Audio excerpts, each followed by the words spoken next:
Hi folks, it's Dr. Rowe here. I hope you are well. I am just about to check something here and make sure that I've got this going here. I want to just double check something.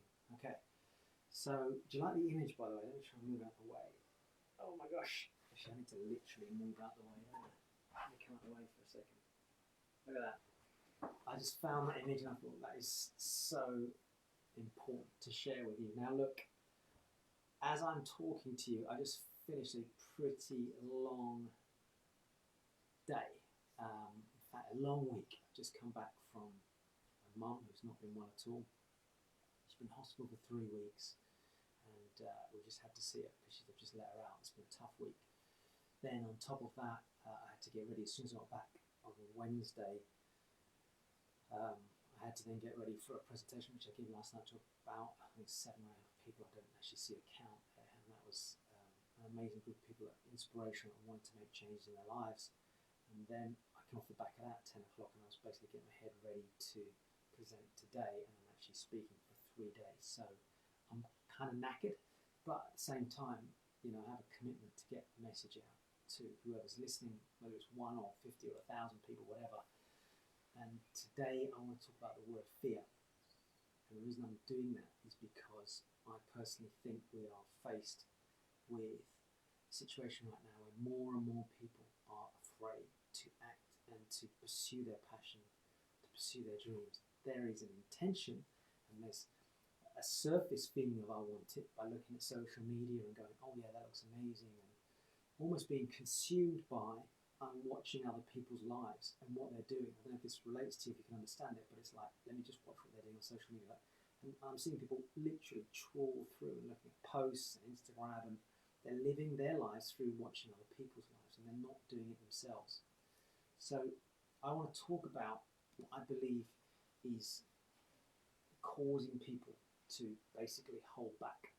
Now, I'm going to simplify this and talk about a 5 million year old survival mechanism that every single human being has in all of us.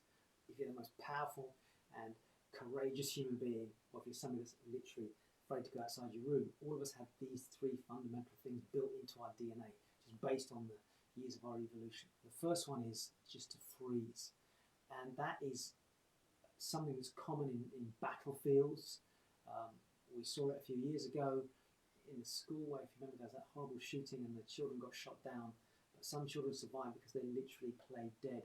It is human nature to sometimes freeze in situations where we feel threatened. Now, if you scale that down to just daily experiences like going in front of an audience or being presented with an opportunity, a chance to change your life, a chance to do something different to your current circumstances, there is huge opportunities right now for you to do that. Whether it's going into real estate, investing in property, trading the stock market, writing a book, going to network marketing, selling products online, whatever your chosen field is that you want to go into, it all comes down to this. And the problem we've got is we just naturally, some people, go to that base level of just freezing. Freezing meaning, I just don't want to look at it, I don't want to talk about it, I want to discuss it, I just want to hold back and just kind of put my head down. And I'm more afraid for people that don't do it. I think that's the key thing I want to get across here. So just think about this for a minute. Think about an opportunity or something you've looked at or something that's come across your path in the last 6, 12, 18 months, and you literally have gone, and you just not done anything. It's going to pass me by. Something else is going to pass me by. There is so much fear driven into people in the last 12 months. Fear from what we're hearing in the public space. Our governments making announcements, constantly putting information in our heads. Fear given to us by what we're reading in social media. Fear, statistical figures that have been presented to us that potentially skew our thinking to the point where a lot of people got no idea what to do. They are so confused. There is so much information. Do I do nothing? Do I try it? What do I do? And so people lock down and freeze. And what they do is they just wait. They freaking wait. And they wait and they wait for the time to be perfect. And that is not now. That's not you. If you're following me, it certainly shouldn't be you. Then there's people that want to just run away. They just disappear. They literally, when something comes in front of them that maybe stretches them, challenges them, or gives them an opportunity to make a change in their lives. Often we see this in couples. The divorce rates have gone up in this last year, people. Financial stresses on families, huge. Emotional stresses on families, huge. Homeschooling, pressures, particularly on the woman in the house. Statistics have actually proven this now. And couples under pressure and relationships breaking up. And what, people are going to go off and find suddenly a miraculous relationship with somebody else just because they've gone through a tough time. I'll go find somebody else. Tough time comes along. You're going to show up as the same person in that next relationship. It's a fact. I've been through and done enough interventions with couples to see this. So unless you deal with this shit now, it's going to carry forward into the next relationship. This whole concept of just ignoring and running away. I mean, I'm doing a property event this weekend. I'm sure there's going to be people watching. Couples, for example, where like she's really positive and he's like, oh, I don't know about this, and let's just go off and come back in the future maybe and do it sometime in the future. No, you won't. If that's your habit, you're going to carry on doing that habit. You know, the shadow's there, the scary monster. I don't want to do this. I might have to put some work in. I might have to get disciplined. I might have to stretch myself. I might have to embarrass myself. I might have to push myself outside my comfort zone. I might have to do things that make me feel nervous. Well, guess what? Welcome to the world of growth. That's what growth is about.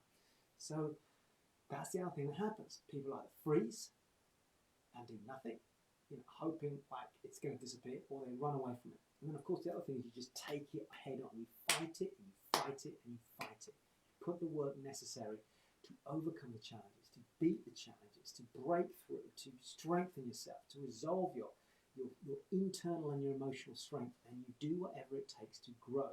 So this thing, this shadow, is just that. It's just a shadow. It's nothing else. That comes down to emotional development, spiritual development, personal growth. People, I don't want to invest in myself. What? You know, in this last year, I spoke to somebody who's actually on TV. He's a specialist plastic surgeon. He said he's seen a massive spike in the number of people coming for plastic surgery, something to the extent of like 150 inquiries a month to 800 inquiries a month, or something like that. What does that fucking tell us? He said people have got more money because they haven't gone travelling, and so they're trying to make themselves feel good, so they're going for plastic surgery. Work on the inside, folks. Work on this. Work on this. Invest in yourself. Buy books. Buy audios. You know, get coaching. Go to programs. Whatever it takes, but grow, grow, grow. Because only by expanding yourself will you grow beyond this bloody shadow that's there. Otherwise, you shrink down and you become the freezing thing that's there. Now, look, I want to share something else with you. See if I can get this to go back. So, all right. Let's go back to that and see if I can share this with you. Is this making sense? Give me a wave if it is. Give me a heart or some sort of nod. There's only a few people watching right now, but I'm sure there'll be more to watch about later on. Okay, so here's a few ways to deal with this. Number one, I asked the question, right, if you're not going to do anything, what is the opposite to that? What do you mean by that, Dr. Ray? Well, what's the opposite? If you do nothing, the opposite is your life's going to be exactly the same as it is right now. Do you want that? I don't know. Relationships having a problem, face it. Financial situation, face it. Do what you, because otherwise it's going to continue. Einstein's definition of insanity is continuing the same thing. So have a look at it from the opposite perspective. I'm afraid to do it. Well, actually, my fear is I'm afraid that you don't do it because there's consequences. There are consequences to you not doing it. Health, relationships, finances, kids. Start to build a really dark picture that is so big that it blows this thing out of the water. What are the consequences if you don't do it? That's one thing. Second thing is just see it as it is. A lot of people blow up in their mind this thing they've got to do. I've got to do this. I've got to go and get this project. I'm going to invest money into this. I'm going to have to raise funds. I'm going to have to get out for time. I can't have to drive miles. But just see it as it is. Look at the situation you're in. Instead of getting afraid of it, just write it down black and white. Most people make it sound worse than it is. They magnify it. They make the shadow huge instead of just seeing it as it is. The minute you can see it as it is and you capture it on paper, 9 times out of 10, when you write down what you're fearing, you go, actually, when I look at it like that, it's nothing. What am I worried about? Okay, what do I need to do next? So, see it as it is. And the third thing here is motion. Do something. In NLP, they say break the pattern. In other words, if you had a pattern before of just like, or quietly disappearing out the room like this, change direction, pick up the phone, ask for help. If it's a relationship issue, reach out to somebody externally that can maybe come and help you, or reach out to your partner and say, we need to make a change. If it's a financial issue, Open up the bank statement and look at the very thing you've been afraid to look at. Or get somebody in to help you with that. If it's dealing with stress and overload, get a coach or take everything. Go watch some other videos I've done on this where anxiety, where I've let you break it down and you compartment, but do something. The biggest challenge is inactivity simply allows the fear to grow, fester, and it will continue on. So I know this is kind of a hard-hitting message, but hopefully it's a good one for a Friday night. So remember, don't do the whole freeze thing. It's over there, isn't it? There it is. Don't do the whole freeze thing. Don't do the running away thing. Let's take it on. How do we do that? Well, let's do the opposite. I'm more afraid of not doing something. Good point. What's the consequences? See it as it is, black and white. Actually, it's not as bad as I thought. You're going to get to help me. Let me take some action to break through. But I have to initiate some kind of momentum. I don't start. You cannot steer a vehicle if it's static. It has to be moving so you can start to put it in the direction. If your life is static and you're frozen because of fear, even me, and I can do a lot of work with people, I can literally take somebody from the edge of death, suicide mentally, and bring them back from the edge and help them shift. But I can't do that if I don't get them talking, if I don't get them engaging, if I don't get them moving in the conversation, then I can re-steer them. So we have to take action. We have to move in order to steer the vehicle. And whatever it is for you, I don't know what it is for your circumstances, but do something about it. And also, what I've learned in life is that when you invest, people say, well, like we've got courses this week and people are going to be investing in some of those, right?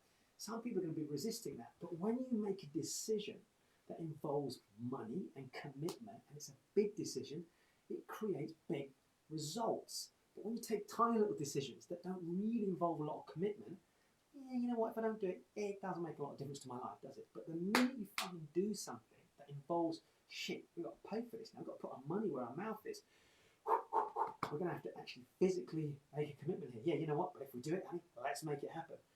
That changes your life. So just choose whatever it is for you that's going to create some motion and going to get a rocket up your butt. That's it. That's my kind of slightly high volume conversation tonight. Have a wonderful evening. I'm going to sign off and get myself ready for tomorrow. Box Road signing out.